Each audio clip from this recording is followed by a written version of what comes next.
Hola a todos y todas las estudiantes y los estudiantes de filosofía de la educación del Instituto 809.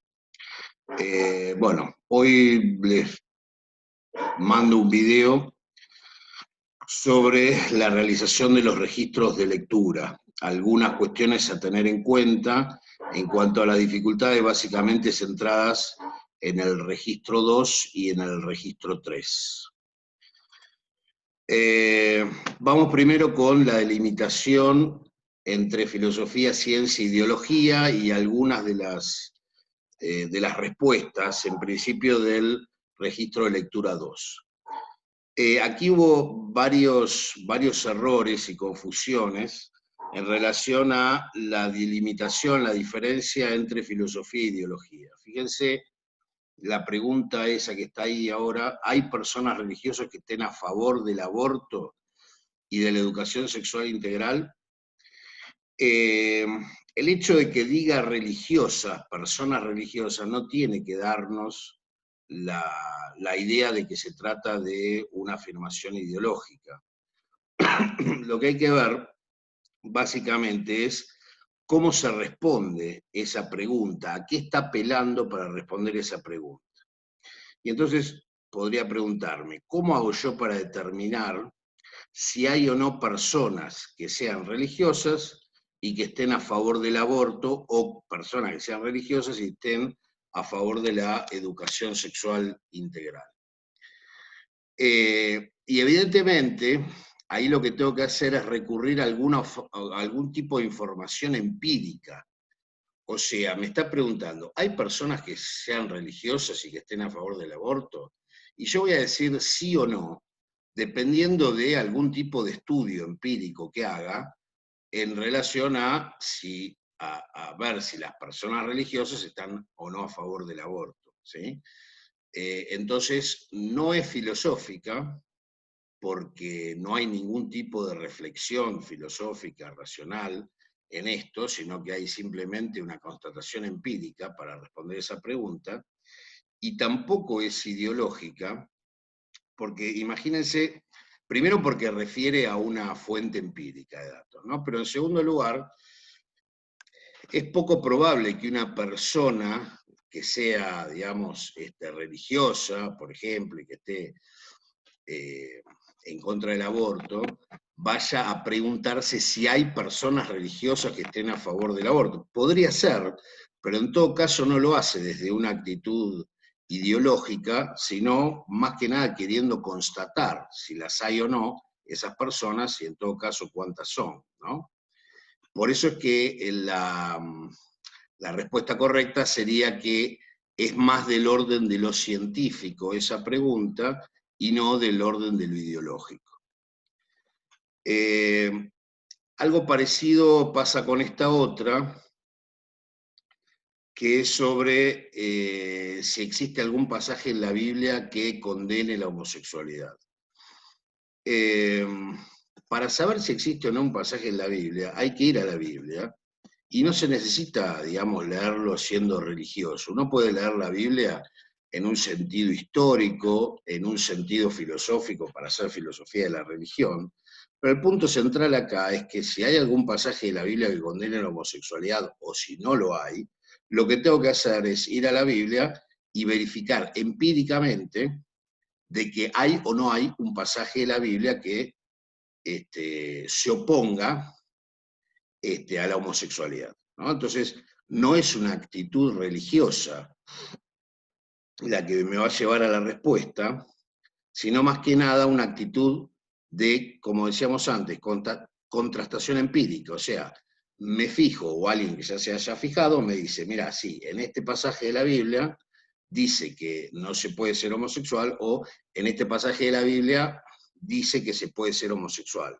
Sea lo que sea que diga la Biblia, yo tengo que ir a verificar, tengo que hacer una verificación que eh, se relaciona más con la metodología científica que con la ideológica, ¿sí? Igualmente, tampoco con la filosófica, porque si voy a tener que ver empíricamente si hay algo o no en la Biblia sobre la homosexualidad, es simplemente una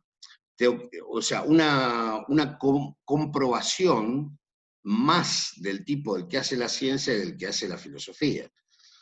La filosofía podría preguntarse, por ejemplo, si está bien o mal la homosexualidad. Sí, podría preguntárselo. Podría preguntarse la ideología si está bien o mal y contestar que está mal, por ejemplo. Sí, pero la pregunta no es si la homosexualidad está bien o mal, sino si existe un pasaje en la Biblia. Si existe un pasaje en la Biblia, se verifica muy fácil. Uno abre la Biblia, la lee y se fija. Acá hay un pasaje, ¿sí?, que está en contra de la homosexualidad, o acá hay un pasaje que está a favor de la homosexualidad, o lo que sea que diga la Biblia. Ese tipo de constatación es más científica que filosófica o ideológica. Bueno, acá tenemos una pregunta que también dio lugar a dudas, ¿no? O sea, en los gráficos esos, lo que están son las cantidades de respuestas de ustedes sobre 108 respuestas. ¿Cuántas dijeron que las afirmaciones o las preguntas eran filosóficas, científicas, ideológicas? En este caso hubo una confusión de casi el 50%, y las dos más elegidas como respuesta fueron filosófica y científica. Bueno, leamos la pregunta. ¿Para qué queremos que los estudiantes secundarios sepan analizar sintácticamente oraciones? ¿A qué perfil de egresado responde? ¿Está bien proponerse ese objetivo? ¿Por qué? ¿Por qué podría ser, por qué es, de hecho, filosófica? No está pidiendo, por ejemplo, cuántos son los estudiantes que saben analizar sintácticamente oraciones o cuántos son los profesores que enseñan en el secundario análisis sintáctico. No está pidiendo una verificación empírica de nada en ese sentido, sino que se está preguntando ¿para qué analizar sintácticamente oraciones en el secundario? ¿A qué perfil de egresado? Podría ser la primera parte si sirve para algo o no, por ejemplo, ¿no? ¿A qué perfil de egresado corresponde? Responde eso, ¿no? Que esté en un programa o que se dé, de hecho, análisis sintáctico en el secundario. ¿Qué tipo de egresado estamos buscando si ponemos análisis sintáctico en el egresado? Si está bien o está mal proponerse ese objetivo, o sea, algo que la ciencia no puede responder desde ese lugar, ¿sí? La ciencia podría, por ejemplo, analizar si el análisis sintáctico de oraciones ayuda o no a una cosa o a otra, eso sí. Y en ese sentido podría preguntarse si está bien que sepan analizar oraciones desde el punto de vista sintáctico en el secundario. Pero ya con la pregunta de a qué perfil de egresado responde, o sea, qué es lo que queremos realmente, qué tipo de egresado se está promoviendo con el análisis sintáctico, y si está bien proponerse eso como objetivo de la educación, ¿sí? Ahí ya estamos más en el ámbito de la filosofía. Es cierto que la pregunta daba un poco para confusiones por el hecho de que uno podría pensar que el perfil de egresado está escrito en algún lado y justificado con el análisis sintáctico de oraciones. No suele pasar eso, ¿sí? Pero lo más significativo acá es, se está preguntando por los objetivos que tiene la educación y fundamentalmente el análisis sintáctico dentro de la educación secundaria. Eso, digamos, no lo puede determinar la ciencia, si está bien o mal un determinado objetivo en la educación, sino que es algo que se determina desde otro lugar. ¿Qué educación queremos? Podría ser una pregunta más general que englobe esta, o qué objetivos tiene que tener la educación secundaria, Y eso no lo voy a buscar en el diseño curricular, ni en lo que escribió determinado gobierno sobre la educación que quiere, sino que es una pregunta que alienta a reflexionar qué tipo de educación queremos y qué lugar ocuparía, en todo caso, el análisis sintáctico en el nivel secundario, respondiendo a un determinado objetivo, ¿sí? Entonces, por eso es que es más filosófica que científica y más filosófica que ideológica. Acá pasamos a algunas preguntas que tuvieron problemas en el registro de lectura 3. Fíjense la afirmación, robar está mal.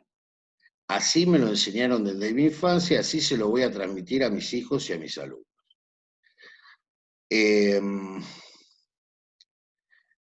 No está buscando una reflexión sobre eso, sino que lo que está diciendo justamente es, al dar una afirmación sin ningún tipo de justificación, no dice por qué robar está mal. Dice incluso que me lo enseñaron a mí, puede ser con un principio de autoridad, digamos, mis padres o mis docentes, y así lo voy a hacer yo, ¿sí? Hacia mis hijos y hacia mis alumnos. O sea, estoy poniendo prácticamente a la altura de verdad absoluta de dogma que robar está mal sin ningún tipo de justificación de por qué está mal robar. Si hubiera algún tipo de justificación, podría tratarse de una afirmación filosófica ética, pero no la hay. Incluso hay casi una, no sé si defensa o explicitación, por lo menos, de lo que podría llegar a ser un principio de autoridad, ¿sí? Y todo eso está encolumnado en lo que llamamos ideología y no ética, ¿sí? Bien. Esta es una afirmación científica. El alto nivel de deserción en el nivel primario puede explicarse cuando se constata que el mayor nivel de fracaso escolar corresponde a alumnos, bueno, cuyos padres no culminaron los estudios secundarios. Todo eso refiere la constatación, el dato de los tutores o padres que no culminaron el nivel secundario, son todas fuentes empíricas, ¿sí? No hay una reflexión de tipo filosófica. No se pregunta, por ejemplo, qué es el fracaso escolar o cómo se cataloga, digamos, determinados alumnos como fracasados desde el punto de vista educativo, sino que se utiliza el concepto de fracaso escolar como se utiliza habitualmente y se aplica a la realidad, ¿sí? Eso es una operación, se aplica a la realidad y se toma fuente de conocimiento de la realidad. Se constata que el nivel de fracaso corresponde a tales alumnos. O sea, hay una comprobación empírica de una afirmación que remite a la ciencia, no a la filosofía. Como decía, si nos preguntáramos por el fracaso escolar desde otro lugar, podría ser, sí, filosofía de la educación. Pero lo primero que tenemos que determinar o poder entender en una frase es si es científica, ideológica o filosófica los términos de Obvious, ¿sí? Y en este caso tenemos que darnos cuenta de que se trata de una afirmación científica, como, ojo, la mayoría de ustedes lo puso, ¿eh? Yo me estoy refiriendo, por ahí estamos haciendo, digamos, un repaso así general, como para ver bien algunas dificultades, pero bueno, hubo casi 30 de ustedes que lo pusieron mal y por eso hacemos esta aclaración. Bueno, esta otra. Vos no sos de tal partido, los líderes ya se expidieron sobre esta cuestión. No puedes estar oponiéndote a ellos y seguir afiliado. Se entiende que afiliado al partido. Acá el que habla, lo que está diciéndole a la otra persona que aparentemente cuestionó algo que ya había definido el partido político al que pertenece, es que no se puede estar oponiendo a los líderes, ¿sí? No le está pidiendo, che, pensemos juntos a ver cómo es esta cuestión en la realidad, o si conviene, si... No, le está diciendo, los líderes ya se pidieron y vos no podés oponerte a ellos, ¿sí? Entonces, lo que hay es una cuestión mucho más ideológica que de filosofía política. Conviene, por ejemplo, en este tipo de consignas, en las que se pide, digamos, diferenciar ciencia, ideología de filosofía, y al interior de la filosofía fijarse de qué disciplina se trata, fijarse primero si es científica, ideológica o filosófica.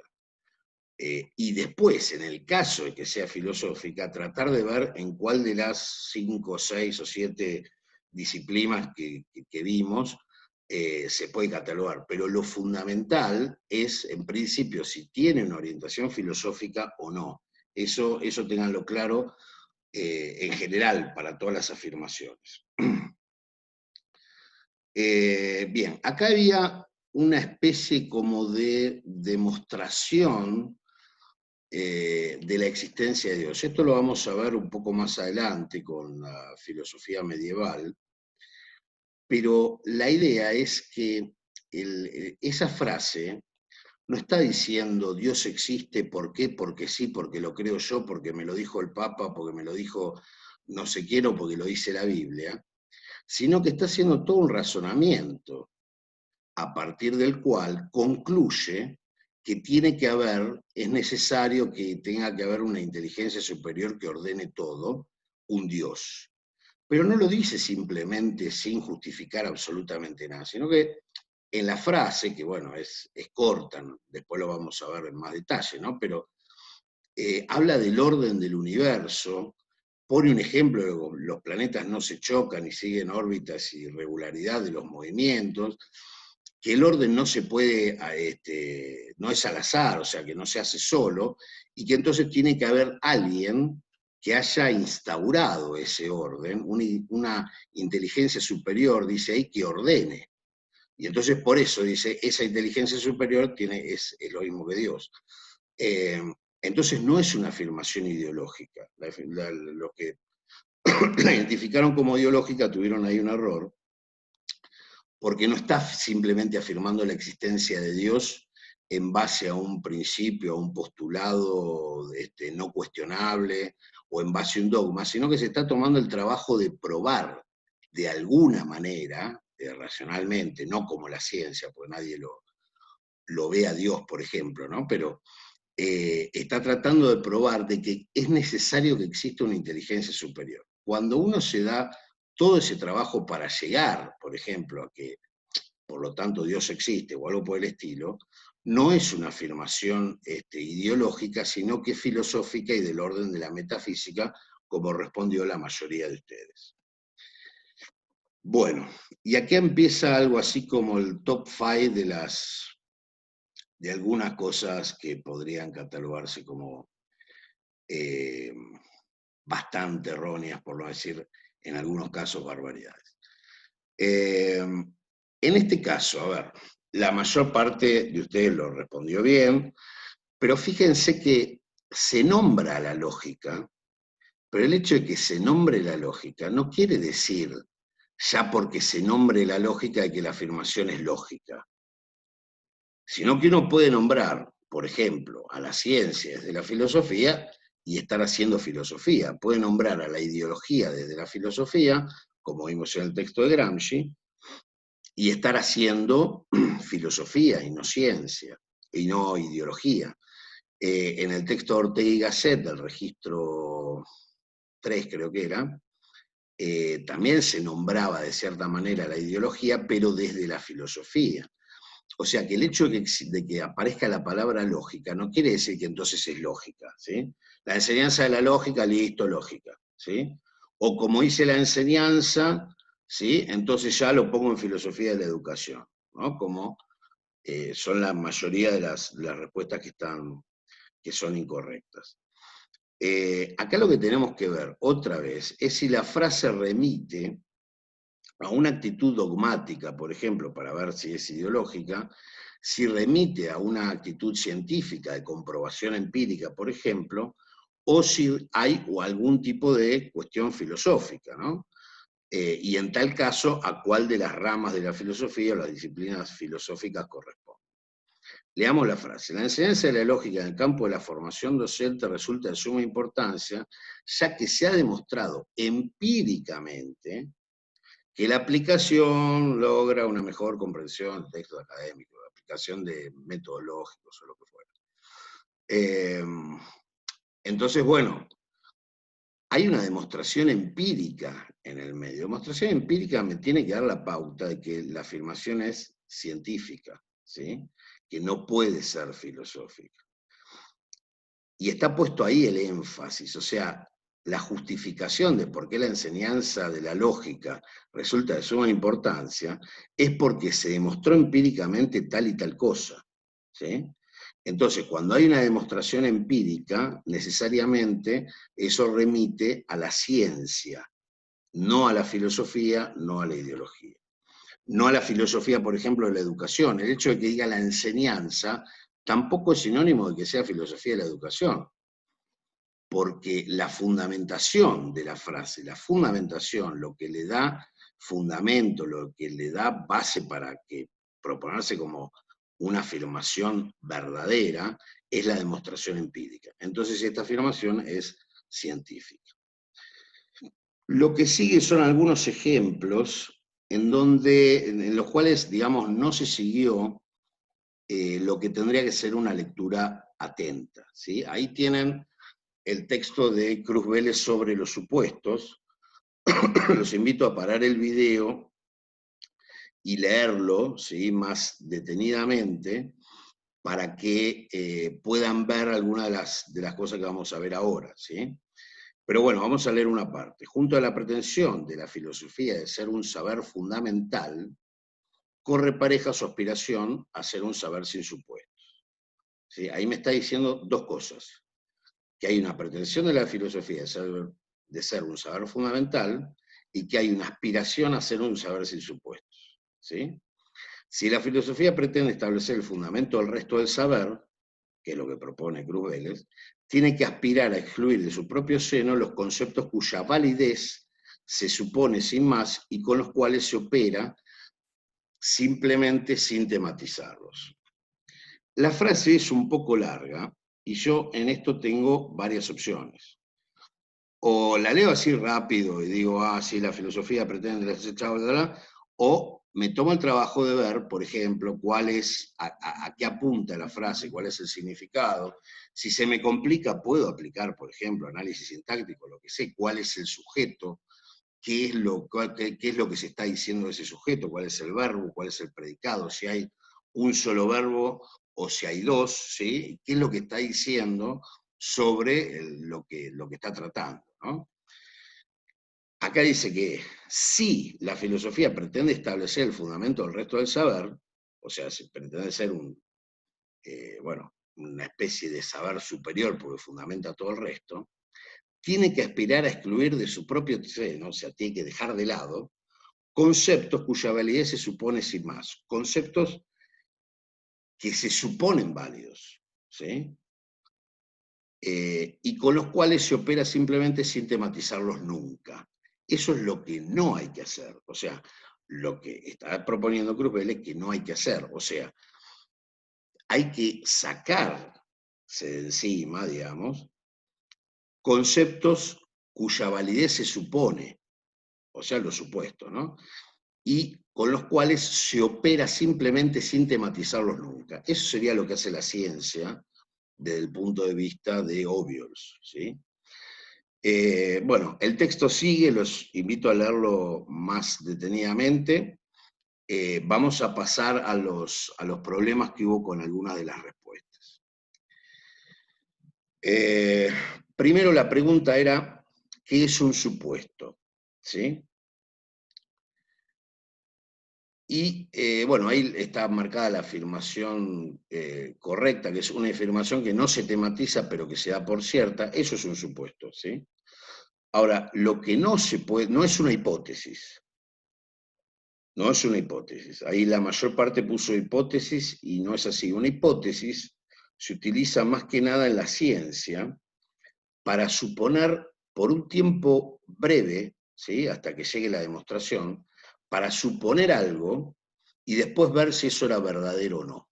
¿sí? Eso es una hipótesis. Los que tuvieron epistemología deben haber visto en el método hipotético deductivo que propone Popper exactamente el funcionamiento de una hipótesis. O sea, yo hipotetizo algo, lo doy por válido, y después me fijo si la realidad, por ejemplo, responde a eso o no, ¿sí?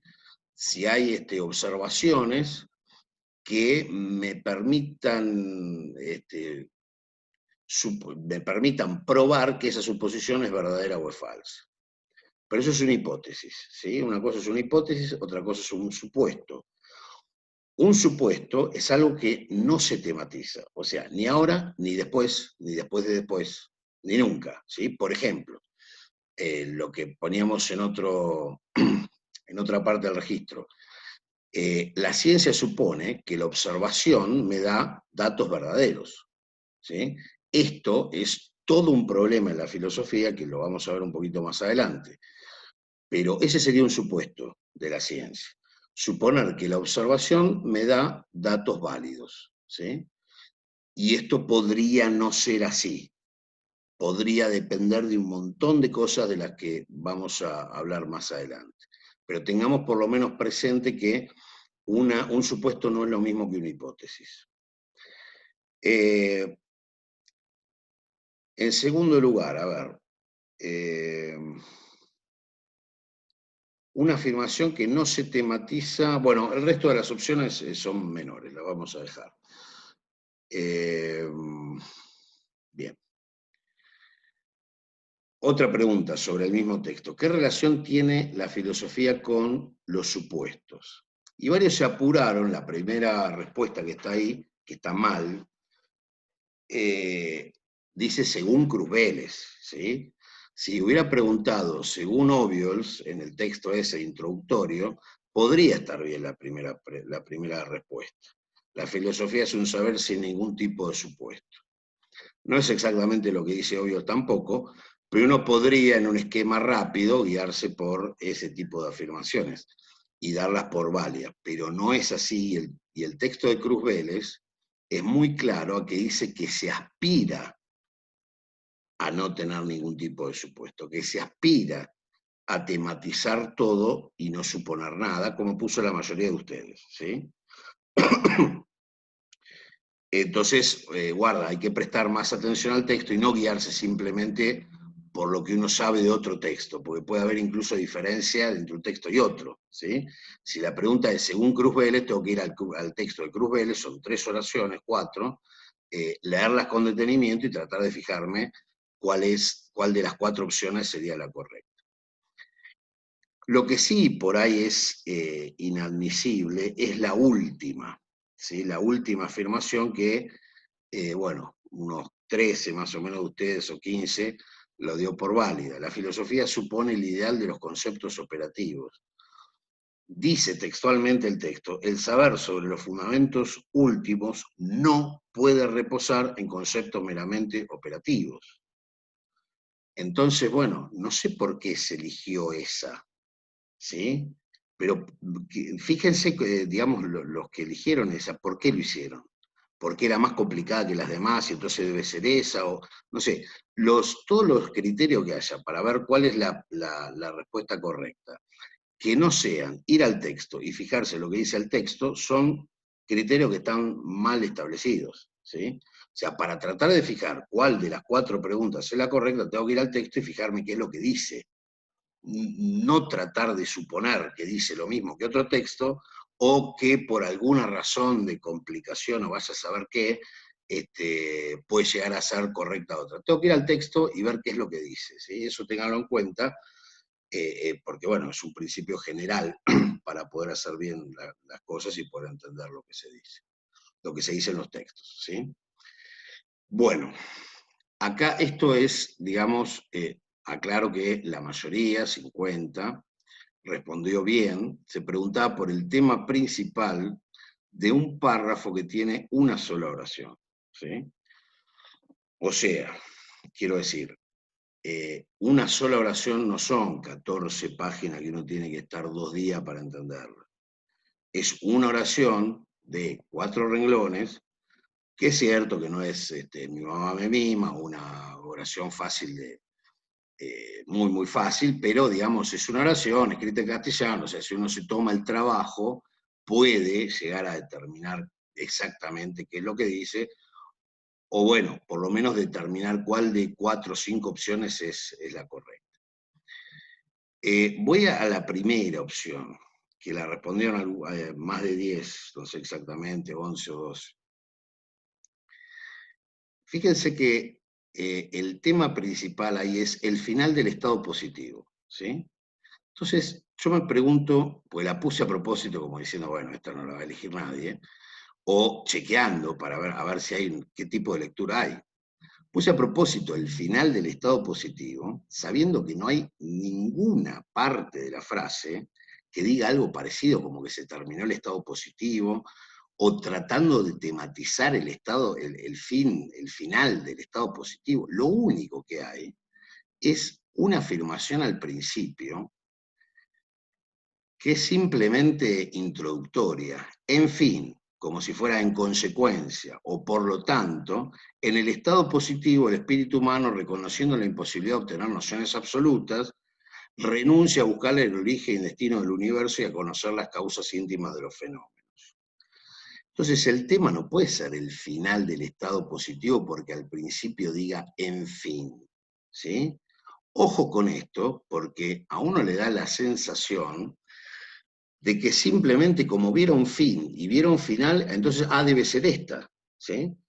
Y no. Si uno lee la frase, se da cuenta de que el tema de la frase, de la oración esta, es la caracterización del espíritu positivo.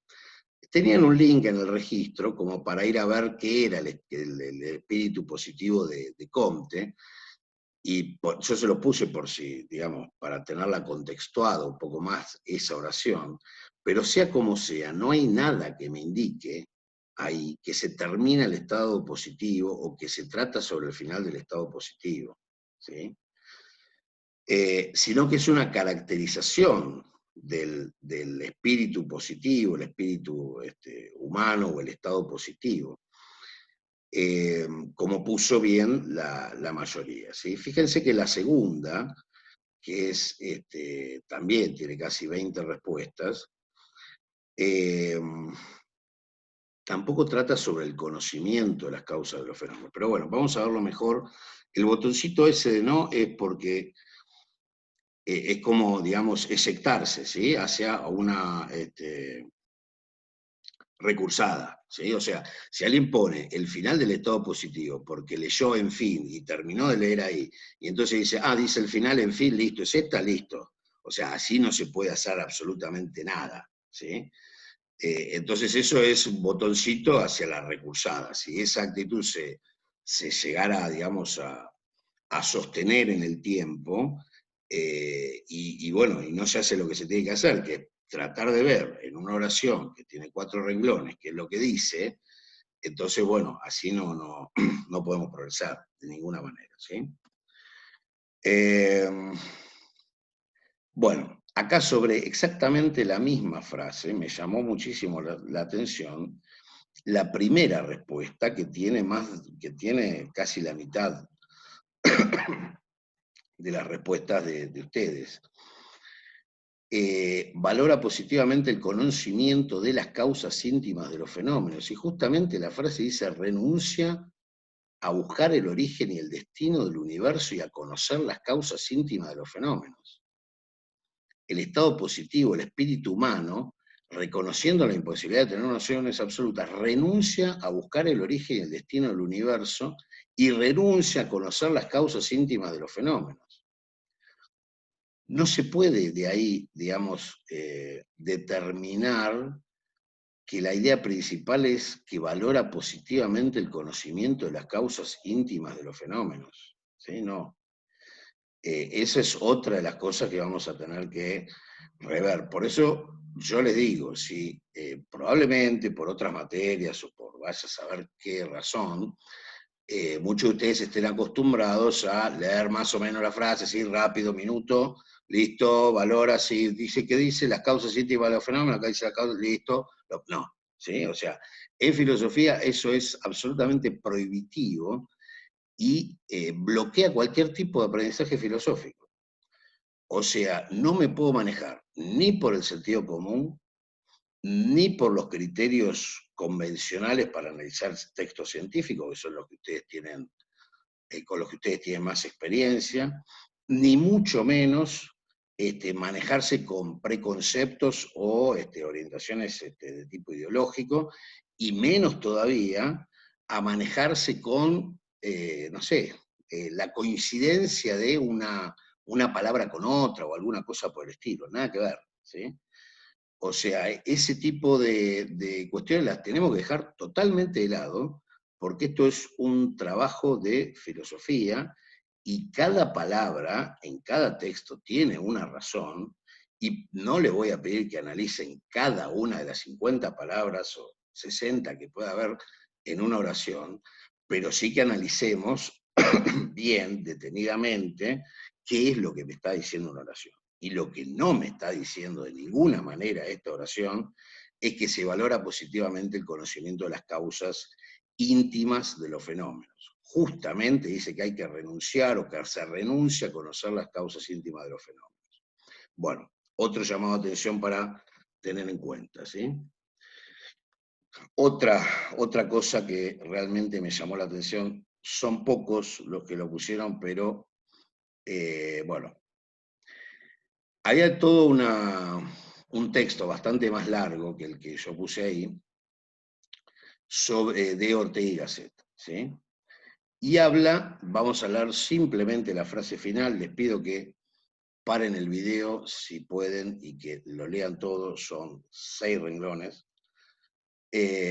La frase final dice: necesitamos una perspectiva íntegra con primer y último plano, no un paisaje mutilado, ¿sí? Es un texto de filosofía. No se puede referir a un paisaje geográfico. Si fuera un texto de geografía, probablemente, habrá que ver el contexto, el paisaje puede ser un paisaje geográfico y esté hablando de que faltan los árboles, por ejemplo, entonces el paisaje está mutilado en una foto o lo que fuera.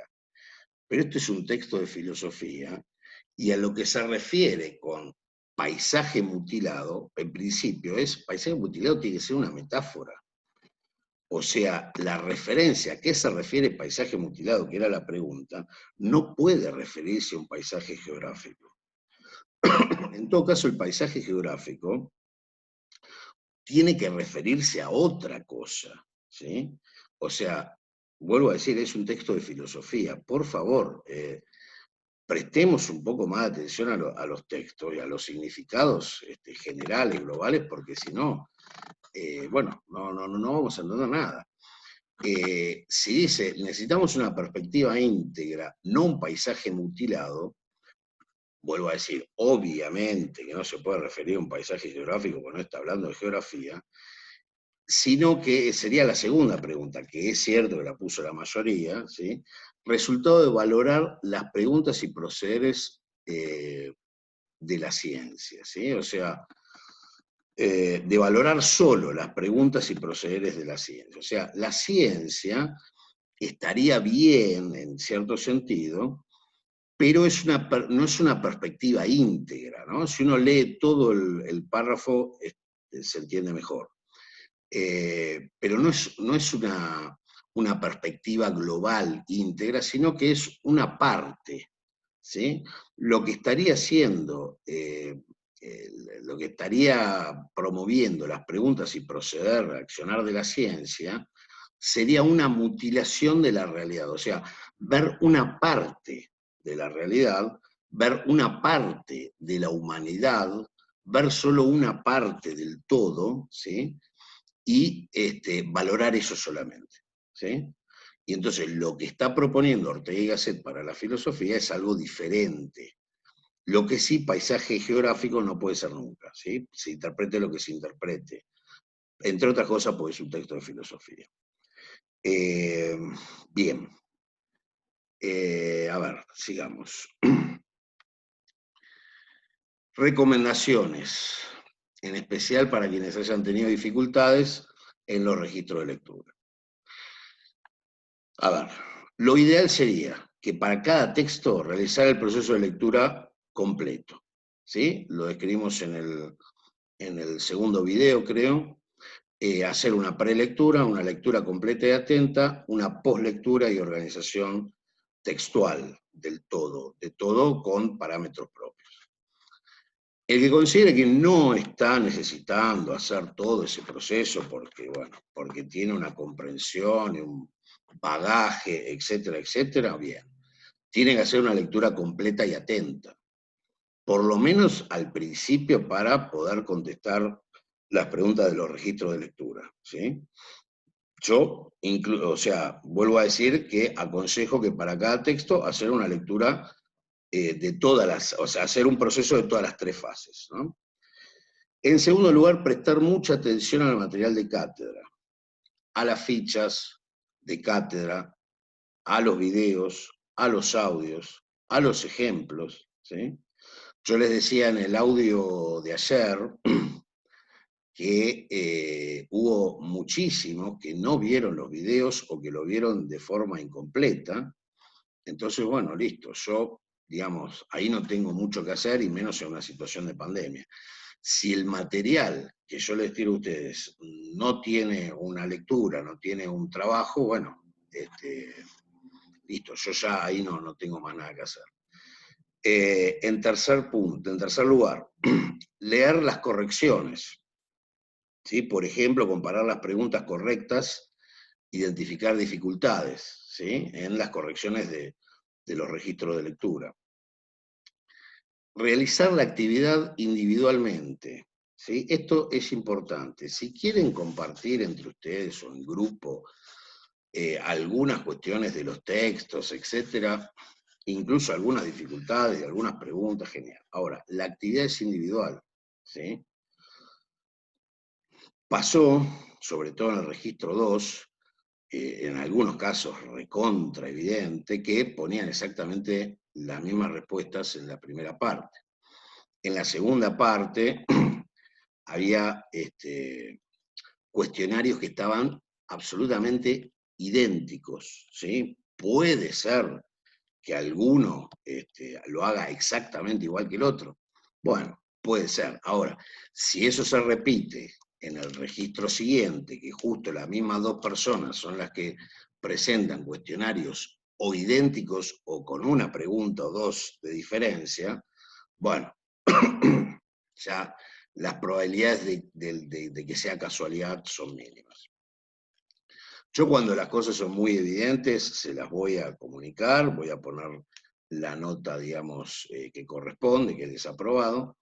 Pero bueno, digamos, también está en la responsabilidad de ustedes. Si alguien hace todo perfecto y resulta que se lo hizo el tío, que es un enamorado de la filosofía, o bueno, o alguien que, no sé, que quiera hacerlo, y que lo hace bien, van a tener un 10 o un aprobado y una felicitación, etcétera, y después en el parcial, cuando no tengan al tío, bueno, le va a ir como realmente le tendría que haber ido en todos los trabajos anteriores.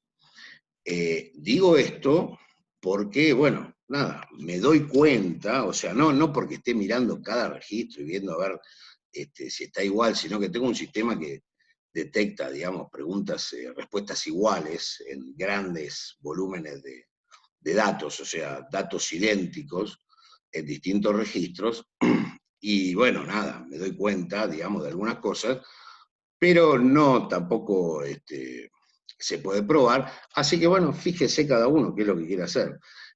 Suele ocurrir, esto lo sé por experiencia, que el que acude a una ayuda externa, después cuando no puede acudir a esa ayuda externa, por ejemplo en un parcial, bueno, ahí se ven realmente las dificultades, ¿sí? Hay una parte de responsabilidad individual de cada uno, que cada uno sabrá bien también cómo lleva adelante esto, ¿sí? Sí, tiene que quedar claro que las actividades son individuales, que a mí me sirve que sean individuales, a ustedes más que nada, para que yo pueda realmente saber cuáles son las dificultades y poder trabajar sobre ellas, pero bueno, nada más sobre eso. Punto 5. registrar en los posts preguntas, dudas, comentarios sobre los contenidos. Me ha pasado también que prácticamente nadie pregunta nada, ¿no? Sobre todo en los posts, ¿sí? Entonces, bueno, digo, está bien, será que ya leyeron toda la ficha de cátedra, vieron todos los videos, vieron los audios, o no los ven los videos, pues no necesitan, porque son muy duchos en filosofía o en la lectura, o qué sé yo, y entonces nadie pregunta nada. Está bien, puede ser. Ahora, si no hay preguntas, ¿sí? Yo pienso que más o menos los materiales que se dan cuentan con una comprensión y sin ninguna duda, entonces después, ahora si después los resultados en los registros no son buenos, bueno, capaz que hubiera convenido hacer alguna pregunta en el post para sacarse una duda, ¿sí? Pueden preguntar tranquilamente, profesor, no entiendo tal cosa, tal concepto, qué sé yo, y pueden mandarlo en audio incluso, después, si más adelante, por si alguno no sabe, le digo cómo hacer para mandar un audio, porque es muy sencillo. Se graba el audio, se baja y se incluye como archivo en Edmodo. Pero utilicen, si les parece, ¿sí? Para sacarse las dudas, los posts, ¿sí? Para poder progresar. Y por último, en el caso de que alguien necesite ayuda extra, se puede registrar en el grupo de actividades complementarias. Estas son todas las herramientas que tengo yo en este momento para ofrecerles las sugerencias que tengo para que pueda haber un mejor aprendizaje. Bueno, está en cada uno de ustedes también cómo lo recibe. Recordemos que estamos también en una situación de pandemia que hace que yo tenga que estar hablando, por ejemplo, tengo que estar hablando en una computadora y hay un montón de cosas que se pierden, ¿sí? Si en esa situación, que es bastante más compleja, hay dificultades, bueno, acá tienen 6 puntos que a mí me parecen relevantes, y bueno, cada uno verá si tiene dificultades o no, qué hace con las dificultades, si va a trabajar para superarlas, o bueno, o que haga con lo que le parezca que tenga que hacer. Listo, me despido hasta el próximo video. Recuerden que tienen que entregar el registro 4 antes del miércoles. Chao.